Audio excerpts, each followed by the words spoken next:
इस समय हम आपको नया पाम्बन ब्रिज दिखाने के लिए एक नए अंदाज में नए तरीके से दिखा रहे हैं। दिखाइए कि किस तरीके से पाम्बन ब्रिज तैयार हो गया है। और यहाँ हम समंदर के अंदर मौजूद हैं और यह जगह अपने आप में खास हो जाती है। खास इसलिए हो जाती है क्योंकि दो दो खाड़ी का पानी मिलता है। एक तरफ बात करें तो बंगाल की खाड़ी से आ रहा पानी सीधा सीधा मन्नार की खाड़ी से मिलने का कहीं ना कहीं यहाँ पर संयोग है और यह पूरा का पूरा समंदर एक नए इतिहास का गवाह बन रहा है। भारत में एक नया पुल समंदर के ऊपर तैयार किया गया है और यह देश का पहला ऐसा समंदर के ऊपर बनाया गया पुल है जिसका एक हिस्सा ऊपर उठता है। यानी यहाँ देश का पहला हम आपको लिफ्ट ब्रिज दिखा रहे हैं और यह ब्रिज बनकर तैयार हो चुका है। इस पूरे के पूरे स्ट्रेच की अगर हम बात करें तो 2.05 किलोमीटर लंबा यह रेल पुल अपने आप में अनूठा है। कई बार आपने देखा होगा रामेश्वरम से जो ट्रेनें चलती हैं वो एक पुल के ऊपर से जाती हैं, तो वो पुराना पुल था। अब आपको हम नया पुल दिखा रहे हैं। नया पुल पुराने पुल से 3 मीटर ऊंचाई ज्यादा है, यानी जो लेवल है वो 3 मीटर ज्यादा है।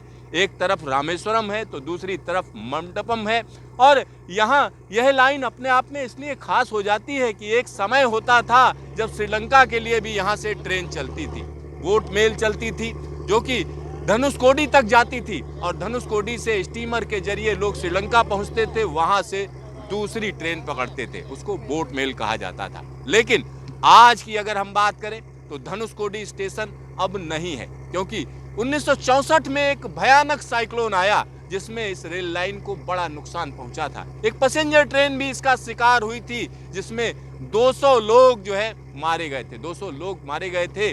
लेकिन अभी की अगर हम बात करें तो अभी पूरी स्थितियां बदल चुकी हैं और यहाँ हम आपको यह नया नवेला पुल दिखा रहे हैं। नया पुल जो कि एक अलग अंदाज में हम आपको दिखा रहे हैं और यह जगह अपने आप में क्यों खास हो जाती है, बार बार मैं कह रहा हूं क्योंकि मन्नार की खाड़ी की अगर हम बात करें तो मरीन नेशनल पार्क है, यानी देश का एकलौता ऐसा नेशनल पार्क जिसमें तरह तरह की चीजें पाई जाती हैं। तकरीबन 550 स्क्वायर किलोमीटर लंबा मन्नार नेशनल पार्क, मन्नार का जो नेशनल ब्रिज नेशनल पार्क है उसको हम कह सकते हैं दूसरे साइड में है और जिस साइड में हम मौजूद हैं यह जगह कहीं ना कहीं बंगाल की खाड़ी के पानी को लाती है। तो ये दोनों पानी आपस में मिलते हैं और इसमें फ्लो बदलता रहता है।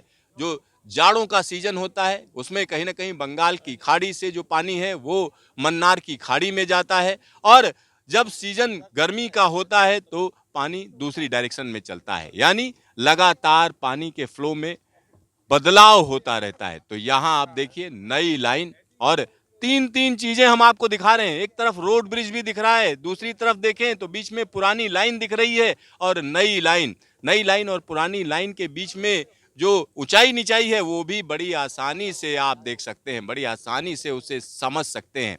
तो यहाँ नया पुल तैयार है। पैसेंजर ट्रेनों की आवाजाही जल्द ही इस पर शुरू होगी।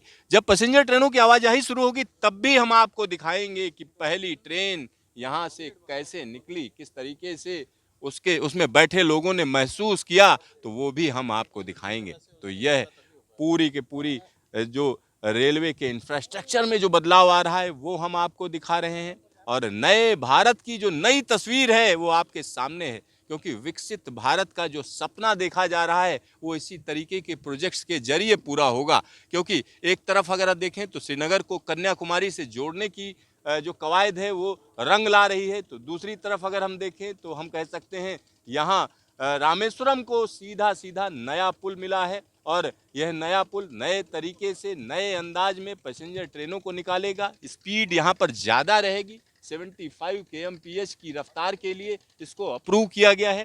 तो यहाँ हम उसी वर्टिकल सी ब्रिज के पास में मौजूद हैं, बिल्कुल साथ में मौजूद हैं। और यह ऊपर हिस्सा क्यों उठाना पड़ा? ऊपर इसलिए उठाना पड़ा क्योंकि मन्नार की खाड़ी से जो बोट्स हैं, जो स्टीमर हैं, जो छोटे शिप्स हैं वो आर पार आ जा सकें। तो उसके लिए यहाँ पर आप देख सकते हैं कि किस तरीके से यह पूरी तैयारी की जा चुकी है। और यह पुल मैं बार बार कह रहा हूँ अपने आप में अनूठा है। 280 करोड़ रुपए की लागत पहले अनुमानित थी, यानी पहले अनुमान लगाया था 280 करोड़ लगेगा, लेकिन जब ये कंप्लीट हुआ तो 580 करोड़ रुपए का खर्चा आया है।